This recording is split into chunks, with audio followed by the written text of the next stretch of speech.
Mara May, mais Djib Diouf, le comptable matière, mais oui, Aya.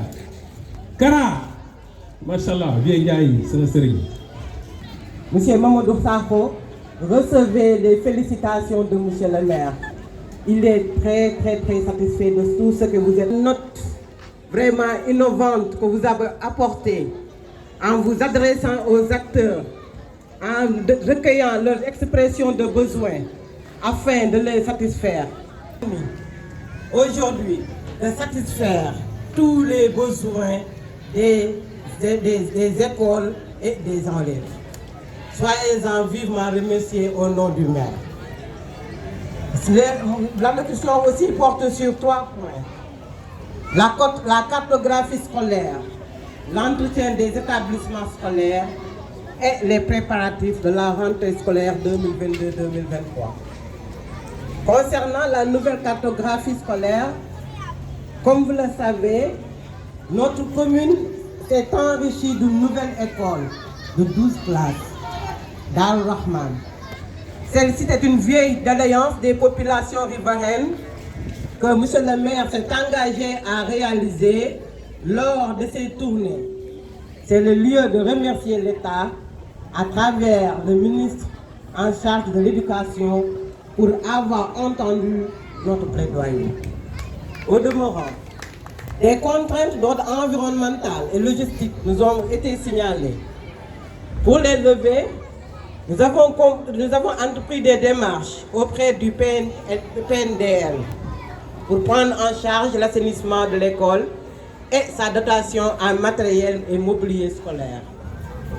Pour ce qui est de l'entretien des établissements scolaires, il convient de signaler que la commune a déployé des efforts, notamment dans cette dynamique. Le PACASEN, la commune a réhabilité en 2019 les toilettes et murs scolaires pour un montant de 35 millions de francs CFA. Lors du dernier Conseil des ministres, récemment, Monsieur le Président de la République a invité Monsieur le ministre, le Premier ministre et les ministres concernés à la faveur de l'émergence du numérique dans les écoles. Monsieur le Président de la République a tenu à ce que les ministres impliqués accentuent l'informatisation dans les établissements scolaires et a engagé avec les collectivités territoriales un vaste programme de reconstruction et de réhabilitation des écoles. Enfin, d'intégrer l'amélioration et d'améliorer le cadre de vie avec pour objectif la réadaptation de l'architecture des écoles, des collèges et lycées. Donc vous comprenez ici l'intérêt aussi que le président de la République porte au bien-être des élèves dans les établissements scolaires. Soyez remerciés en tout cas. Également le féliciter pour l'acte posé qui est venu à point nommé et l'inviter vivement à le perpétuer dans le futur. Et je demanderai aussi au directeur d'école ici présent de tout faire pour que les ayants droit puissent recevoir leur kit scolaire et de les exhorter surtout d'en faire bon usage. Cela dit, nous pouvons espérer de vivre une année scolaire stable et fructueuse en résultat compte tenu des efforts consentis l'année dernière par l'État du Sénégal pour satisfaire les revendications des syndicats. Il faut le rappeler, l'État du Sénégal a consenti l'année dernière beaucoup d'efforts. N'est-ce pas?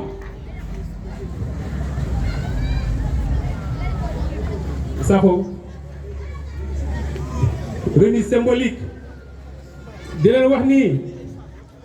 Pour les désignations, paquet de 5 cahiers de 200 pages, on a 1000 paquets, 1000 paquets de 125 cartons de 16 boîtes de craie blanche, 125 cartons de 16 boîtes de craie de couleur. Ça va, il y a 7500 cartons la vie. L'idée, c'est qu'on a fait ndongali ba mu dem siyaare ji ba ñëw xanaa Bassirou Mbaye ne yéen rek mu wëri ko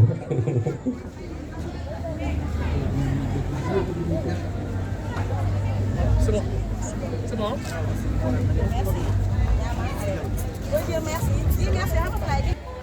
C'était 14 millions. L'année 2021, 14 millions la woon. L'année 2022, ñu dem 29 millions dañ ko doublé. gars yi loolu jar naa jàpp de. dañoo passé de 14 millions à 29 millions. mais li nga doon wax. ah wax naa Nimzaat sëñ Mor.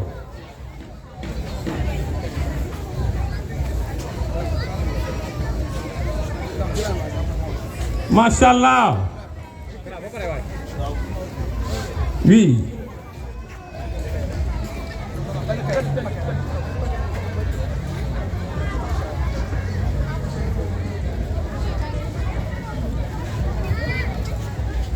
di wax ni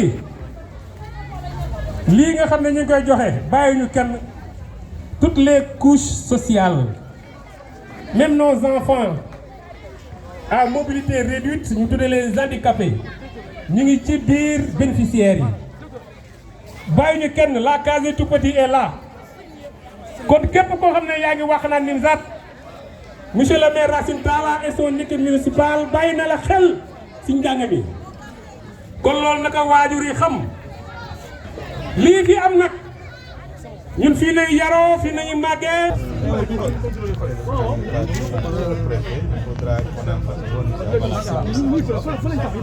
La commune de Wakhinane Nimzatt représentant le maire Racine Talla. Voilà, vous pouvez revenir sur l'origine, l'objectif de cette journée. Oui, en fait, comme à l'accoutumée, nous organisons chaque année une cérémonie de remise de fournitures aux écoles. Et cette fois-ci, c'est avec la commission éducation et aussi avec l'inspecteur départemental de l'éducation et de la formation et ensuite bien sûr l'autorité administrative, le préfet.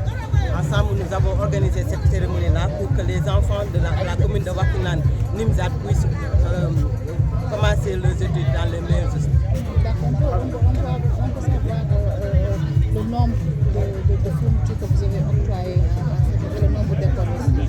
Oui, nous avons donné à toutes les écoles qui sont ici dans la commune. Nous en avons 12. Une qui vient de commencer avec 12 classes, c'est l'école de Dar Rahman. Et M. le maire a tenu à doter de fournitures scolaires à toutes ces écoles-là, même avec l'école inclusive aussi. Alors vous avez franchi un pas pour améliorer l'offre éducative. Alors qu'est-ce que l'État doit faire pour quand même booster votre politique éducative? Oui, vous savez, l'État fait beaucoup pour l'éducation, en tout cas a de grands projets pour l'éducation.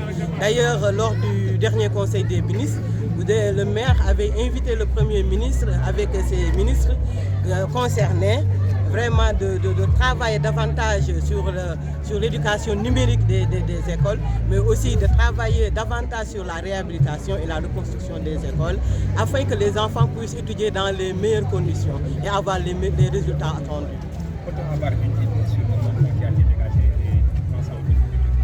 Voilà, nous avons donné au moins 69 millions pour les écoles et aussi une ligne budgétaire a été dégagée pour l'école inclusive. En sus même, des dotations annexes qu'on leur a faites. Quel est le nombre d'écoles? Nous avons 12 écoles parce qu'il y a une 12e qui vient de commencer, c'est l'école Dar Rahman. D'accord. Aujourd'hui, le lycée de Mamoulaye est dans un état de délabrement très difficile. Activité de cérémonie bi mën a réussir. D'accord. Est-ce que mën nañu am benn idée nombre d'écoles yi nga xamante ne ñoo nekk ci commune Wakhinane bi ak ñaata ngeen décaissé pour fourniture bi? waaw école bi commune Wakhinane Nimzatt mi ngi ci 12e école primaire la ndaxte 12e bi mi ngi nekk Daaru Rahman école bu bees la ñu ngi koy dogg de 12 classes et que donc mën nañu wax ni commune bi mi ngi am 12 écoles et que lu commune bi dépensé bëri na ëpp na 60 millions parce que buñ koy xaymee pour lu nekk pàcc ak pàcc lu monsieur le maire génne bëri na trop moo tax dépensé na 60 millions di dem. Lu mel demande bi mais besoin bi du moins. Besoin fourniture parents yi besoin bi mais. waaw mais boo gisee besoin bi toujours day am mais nag cette fois-ci am nañu yaakaar ni que lépp lu ñu génnee ci xaalis dina dugg ci xale yi ndaxte démarche bu bees bi moom mooy tey bi yoon commission éducation dafa adopté une innovation majeure kii doxin bu bees moom mooy dafa woo acteurs yi notamment l'inspecteur départemental de l'éducation et de la formation woo les directeurs d'école woo les enseignants woo aussi les parents d'élèves pour ñu xool tey fan la ñu bëgg ñu jël lu leen di dimbalee ñu def ko ci ñoom ñu génnee seen wax ku nekk ñun bu doon suñu sago li ngeen ñuy dimbalee fii ngeen koy dugalee ndax ñu gis ci suñu bopp et que monsieur le maire respecté loolu parce que xam ngeen ni moom lépp lu mu bëgg tey moom mooy population bi kontaan et que bu fekkee ni mbébét bi ci ñoom la jógee mu satisfaire ko da ciy kontaan. teg ngeen benn jéego lan ngeen bëgg yéen état bi gunge leen ci seen politique éducative madame le maire. oui teg ngeen benn jéego lan ngeen bëgg nguur gi gunge leen pour ngeen gën a mën a yokk njàng bi ci gox bi. waaw teg nañ benn jéego parce que éducation compétence transférée la. doonu mës a teggi monsieur le maire en tout cas Racine Talla du mës a teggi loxoom ci éducation parce que ku bëgg éducation la mais xam nañu aussi le président de la république monsieur Macky Sall ku bëgg éducation la moom tamit ku fonk jàng la tax na ba conseil des ministres bi passé wax na premier ministre ak ministre yi nga xam ne ñoom ñoo ŋànk éducation ni leen nañ def tout pour que jàngale ba nga xam ne ci anam yu bees comme numérique bi ak nu ñuy defaraatee école yi tabaxaat leen defar ko ba mu baax pour que xale yi ñu mën a jàng ci ay anam yu wóor ndax résultat yu ñu ci bëgg am ñu jot ko ci.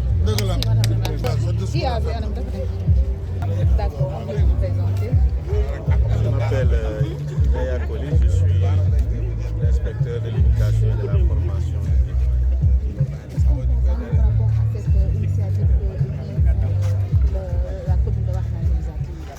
Mais c'est une très belle initiative parce qu'elle permet de renforcer le démarrage à temps des enseignements apprentissages. Nous tous nous savons que parmi les blocages qu'on peut noter, outre la disponibilité des structures, il y a les fournitures.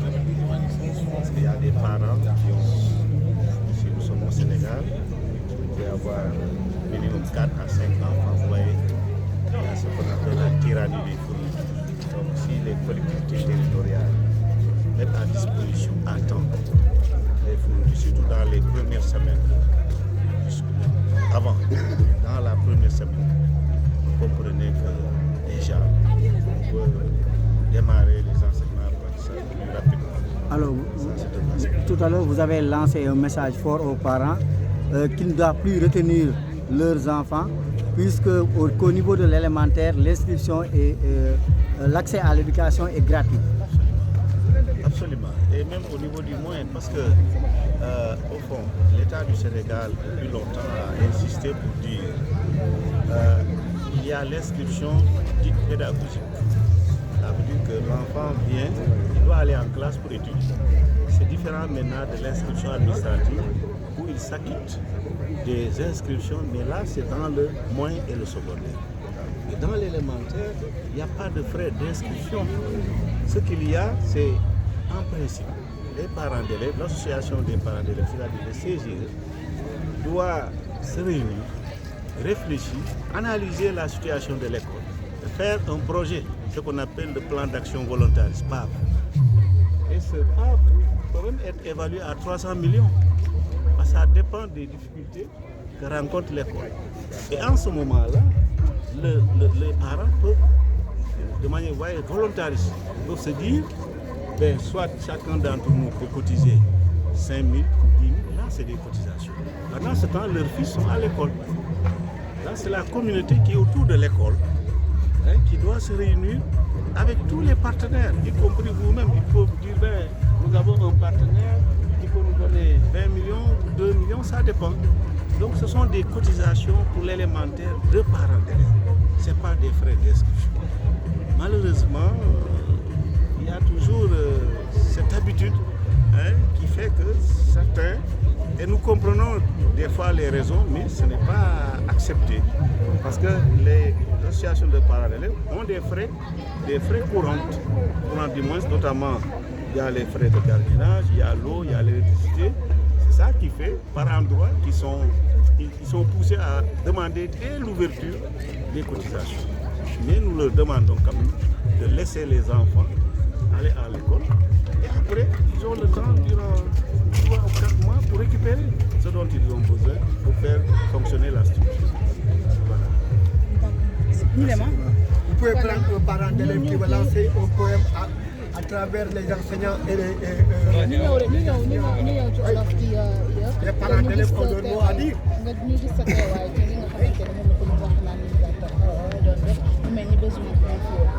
waaw damay faral yu mel nii bu amee damay ñëw teew parce que dama koy rafetlu parce que madame le maire wax na ko fii léegi nee nañu compétence transférée ma jàpp ni bu ñu amee ay maires yi ko comprendre di ko jëfee parce que lu am solo la teel a joxe fourniture yi nga xam ni élèves yi dañ koy soxla ci biir classe bi dafay am daf ñuy jàppale bu baax pour ñu mën a commencer teel jàng ndax parents yi wax dëgg yàlla ñu ngi góorgóorlu ñu ñëpp ay parents leen xam ngeen ni état bi def na effort mais parent bi aussi am na effort bu muy def bu yàlla defee nga am ay doom fekkee ne fourniture dañoo fees say loxo am na parents yuy def ni ñii nañu toog ñii xaar ba weer bi dee gis nga ko donc ñoom suñu ëndee fourniture yi teel dinañ am lu ñu jàpp pour ñu mën a démarrer enseignement moo tax ma ñëw won enseignants yi mais aussi won maire yi ni ñun lii dañ ko rafet lu baax a baax te ñu leen di encouragé ñu continuer. nga ne sànq li gën a metti am na mooy joxe fourniture waaye nag yoon dafa am lu mu wax ci wàllu inscription yi parce que am na ay waajur yu bëri yoo xam ne dañoo ragal yóbbu seen doom école ndax inscrire ñu nee nañ seen doom ragal ñu leen dàmm. waaw loolu dinañ ko bantu di ko bantuwaat man sax am naa réunion lundi ak directeur d'école yi pour revoir wax leen lañ la ministère wax ak lan la état bi wax l'école sénégalaise publique est gratuite maintenant élémentaire surtout amul droit d'inscription moyen la maanaam collège yi la ak lycée yi te même foofu dañu wax ni ci ñetti weer yi la nañu yombalal parce que 10 000 francs foofu aussi damay préciser loolu am na parents yoo xam ñoom ñooy fixé tenue ñoom ñooy yóbbu ba pare ñu ne principal bi la parce que ñoom ñooy ne 10 000 francs ñu bëgg a am tenue ñu dugal ci ñoom frais boo am parce que bu ma wootee dañu naan parents d'élèves yi ñoo réunir fële d'accord nañu su ko defee ñu yokk frais d'inscription gën a sonal seen bopp mais état circulaire bu mu wax bu leer depuis 2010 dafa ne bu dee collège yi ak lycée yi 3 000 ba 10 000 francs tenue daf ci bokk loolu lañ leen wax te même 10 000 francs bi boo demee yenn gox yi lu 10 000 la ñuy demandé ñenn ñi 5 000 parce que solo àll bi mun nga bañ a joxe demandé 10 000 dañu leen ne de 3 000 à 10 000 francs donc foofu ñu ngi ñaan bu dee ci collège yi wax suba am naa aussi réunion ak principaux yi loolu tax ñuy ñoŋal rencontre pour gën a rappeler priorité état bi mooy fexe lépp lu war a gàllankoor xale yi mën a dugg biir classe ñu dindi ko li njëkk mooy élémentaire bu ñu laaj benn frais d'inscription waaye loolu dafay baax ma rappeler ko sama mbokku séeréer yi nga xam dañu ne état bi nee na duñ joxe dara waxuñu loolu communauté bi dafa war a participer foo dem ci àdduna école mu ngi mel ni santé lu mu tuut dafa am loo ci war a def foofu la ñu ne parents yi bàyyi leen xale yi ñu dem jàngi waaye yéen mag ñi bu ngeen toogee ngeen toog waxtaan ne waa suñu école bi lan lañ la soxla est-ce que dañu war a fay gardien est-ce que dañoo faral ndox ñaata la maanaam nga def sa projet de budget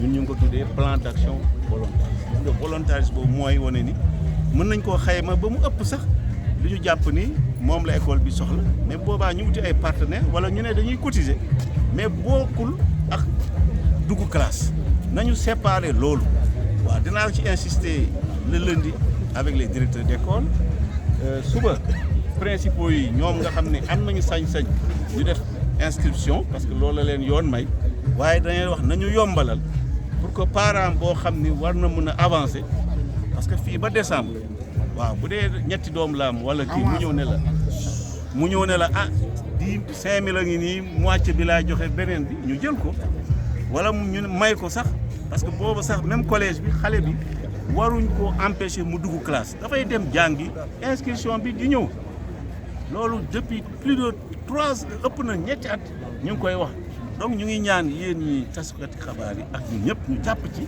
pour que xale yi jàng ndax ñun dañoo jàpp ni et le quantum horaire rek dégg ngeen ko la directive bi ñu jot mooy quantum horaire bi ñu veillé ci te quantum mu ngi démarré que bu dee octobre ñu commencé jàng ak jàngale Vous vous présentez d'abord.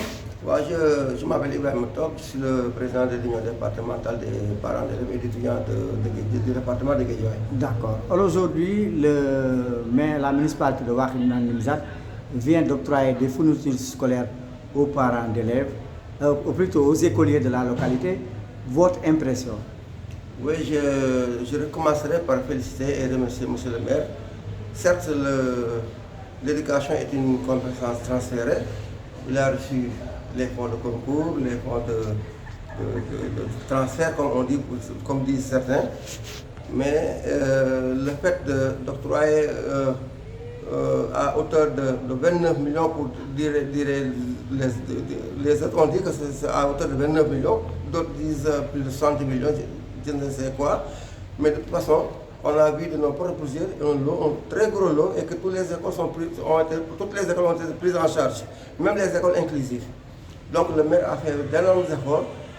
Ça veut dire également qu'il est en train d'appliquer la politique éducative du président de la République. Alors justement, qu'est-ce qu'on doit faire pour accompagner cette commune? L'accompagner en ce qui concerne la communauté, les parents en particulier, c'est d'abord d'amener leurs enfants à temps dès l'ouverture pour concrétiser, pour officialiser le Ubité Djangité. C'est un concept, certes c'est vrai, c'est un long parcours, un long processus, mais à chaque année il faut faire un effort, il faut aller vers le haut, pas descendre vers le bas.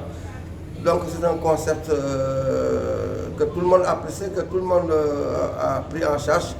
Mais pour que cela soit effectif, il faut que les parents aussi jouent leur partition en amenant les enfants dès l'ouverture des classes.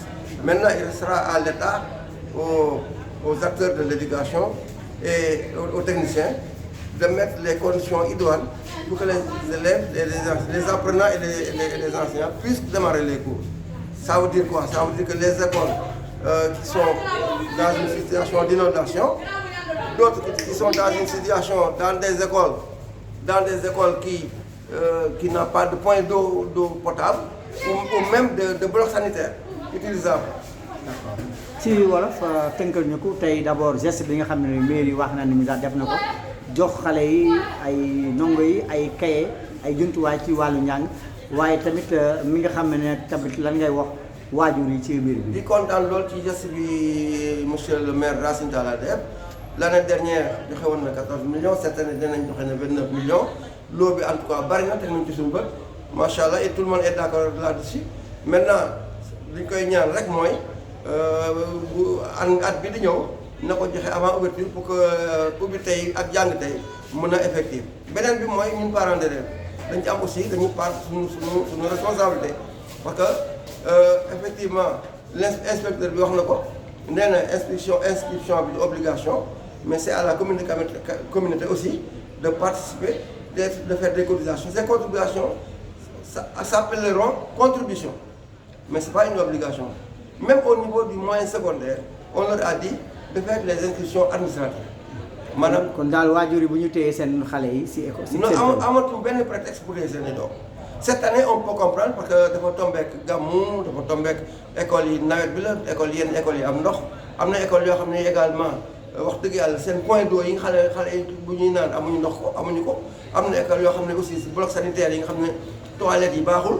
loolu yëpp réuni moo tax ren mu xaw a yéex mais yaakaar naa ne at mi di ñëw wax dëgg yàlla incha allahu taala bu ko yàlla dogalee ubbi tey jàng tey bi dinañ fexe ba nga xam ne dina nekk réalité. yaa ngi wax nguur gi aussi na gunge Wakhinane Nimzatt ci nu muy defee di farlu ci mbirum jàng bi.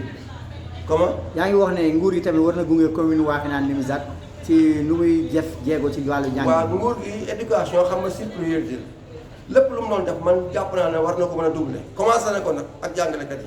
mu ngi def effort yu baax yu bëree bëri doyul nag léegi na wàcc à la base les collectivités territoriales lu Wakhinane rek toutes les autres communes du Sénégal ñoom ñëpp mais nag par ordre de priorité am na ñoo xam ne ñu ngi def ay effort ku mel ni Racine Talla tey jii li mu def nii wax dëgg yàlla mérité na tey budget am sax en matière d'éducation laa yor parce que man loolu moo ma intéressé ñu def ko noo xam ne nii wax dëgg yàlla école inclusive yi ak école yi nga xam ne yi macha allah parce que parents d'élèves dañuy néew doole. da ngay gis benn parent d'élève boo xam ne dafay am juróomi élève ci benn école bu buggee kenn ku nekk nga jox la kaas tuut dafay métti ak dund bu métti bi.